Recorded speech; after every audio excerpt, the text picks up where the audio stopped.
퇴직을 앞두고 어느 정도 돈을 모은 사람들은 상가 로망을 품게 됩니다.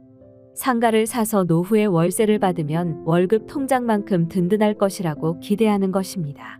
상가는 돈이 되는 매력적인 자산이지만 경기에 민감해서 때론 골칫덩어리가 되기도 합니다. 어떤 상가를 골라서 어떻게 관리하느냐에 따라 투자 성과도 천차만별 달라지죠. 상가라는 자산이 갖고 있는 특성 때문입니다. 주택은 지역이 같으면 가격 움직임도 비슷하고 가구별로 큰 차이도 없는 편이죠. 하지만 상가는 세분화, 차별화되어 있어서 바로 옆에 있는 가게라고 해도 매매가도 수익성도 전부 다릅니다. 요즘 상가 시장에는 돈이 많이 돌아다니지 않습니다. 작년부터 시작된 금리 인상의 직격탄을 맞았기 때문입니다. 상가 매입은 대출을 많이 활용하는데 금리가 오르면 상환 부담이 커집니다. 상담자 사연에 나오는 것처럼 대출 이자를 제외하면 실제 수익률이 급감하는 경우도 많아졌습니다. 금리 인상으로 전망이 불확실해진 요즘 같은 시기에는 상가의 현재 가치뿐만 아니라 미래 가치에 대한 평가를 같이 진행해야 합니다. 즉, 향후 금리가 안정되는 시점에 수익성이 회복될 것인지, 또 그 시점까지 대출 이자 부담과 공실 우려 등과 같은 불안 요인은 없는지 살피고 물건이 위치해 있는 상권의 미래 전망도 따져봐야 합니다. 현재 상가 시장은 매도인과 매수인이 생각하는 가격 차이가 역대급으로 크게 벌어졌습니다.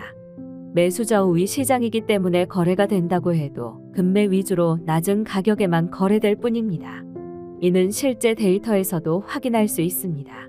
상업용 부동산 매매 거래량은 서울을 비롯해 전국에서 계속 감소하고 있고 지난 1월 최저치를 기록했습니다. 예컨대 강남구 2층 상가를 10억 원에 매입해 현재 병원에 세를 주고 월세로 250만 원씩 받고 있는 분에 대해 분석해 보겠습니다. 먼저 작년 기준 서울 지역의 상업용 부동산 연평균 임대 수익률은 3.6%입니다. 강남은 서울 전체 평균보다 다소 낮아서 3% 정도입니다. 보증금을 배제하더라도 연 3%의 수익률이 나오는데 강남권 평균 수익률과 큰 차이는 없네요. 앞서 말씀드렸듯이 상가는 오늘만 보고 투자하는 것이 아니라 미래 가치 또한 중요합니다. 상담자가 보유한 상가는 입지 여건과 상권이 우수해서 임차 수요가 풍부하고 공실 우려도 낮습니다. 단점보다 장점이 훨씬 많은 상가이기 때문에 현 시점에서는 보유가 유리한 것으로 판단됩니다. 지금 당장 불 꺼진 상가도 아니고 임차인이 월세를 체납한 것도 아니니까요. 그저 급변한 거시 환경 때문에 보유 실익이 다소 떨어졌을 뿐입니다.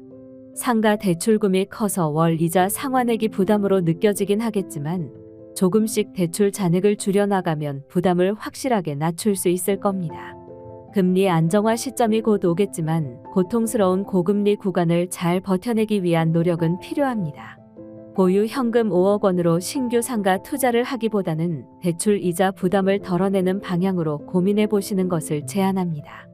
대출 5억 원을 전액 다 갚을 필요는 없고 절반 정도만 갚고 나머지는 남겨두면 좋을 것 같습니다. 마지막으로 퇴직을 앞뒀거나 이미 은퇴한 고령자들이 알아두면 좋을 상가 투자법에 대해 조언드리겠습니다. 상가는 수익형 부동산이지만 자칫 잘못하면 손실형 부동산이 될 수 있으니 신중히 접근해야 합니다. 특히 퇴직자에겐 한 번의 실패만으로도 뼈아프니까요. 퇴직 후에는 급여가 끊기기 때문에 현금 흐름이 무엇보다 중요해집니다. 사두면 언젠가는 오르겠지 하는 막연한 자산 가치 상승 기대감으로 상가를 매수하면 낭패보기 십상입니다. 오피스텔이나 다가구 주택은 사람이 거주하는 곳이라서 월세만 낮추면 세입자를 채워 공실 리스크를 줄일 수 있습니다. 하지만 상가는 인구 감소, 온라인 확산 등으로 장사하는 세입자를 찾지 못하면 애먹을 수 있습니다. 퇴직자가 알짜 상가를 고르는 최우선 원칙은 고수익이 아니라 안정성과 지속성입니다. 지금처럼 고금리로 불안정해진 시장 환경이나 예상치 못한 위기에 직면하더라도 현금 흐름만 원활하다면 긴 터널도 통과할 수 있습니다. 퇴직자가 상가에 투자할 땐 눈높이도 낮춰야 합니다. 그래서 화려해 보이는 신도시 분양 상가보다는 이미 상권이 형성된 지역에 있는 1층 상가가 더 적합하다고 볼 수 있습니다. 상권이 형성된 이후에 진입해야 공실 공포에 시달리지 않습니다.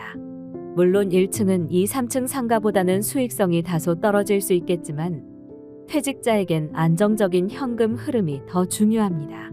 임차인도 장기간 앉아있는 업종, 가령 편의점이나 기업형 슈퍼마켓, 은행 ATM, 병원, 한의원, 약국 같은 10년 안팎 장기 계약이 가능한 업종이 유리합니다. 또 노후 대비용 상가는 인근에 큰 변화가 일어나지 않는 위치여야 좋습니다. 택지 개발이 완료되어 더 이상 새로운 건물을 지을 땅이 없는 곳은 시간이 흐를수록 가치가 점점 오르기 때문입니다. 저금리 시기에는 대출을 많이 끼고 매수했다가 비싸게 매도하는 레버리지 전략이 통했습니다. 하지만 지금 같은 고금리 시기에는 그런 투자 전략은 버려야 합니다. 은행권에서 대출을 많이 해주지도 않겠지만 지나치게 대출 비중이 높아지면 오히려 역레버리지가 생겨서 고생할 수 있습니다. 노후에는 현금 흐름이 좋은 상가가 효자라는 점 잊지 마세요.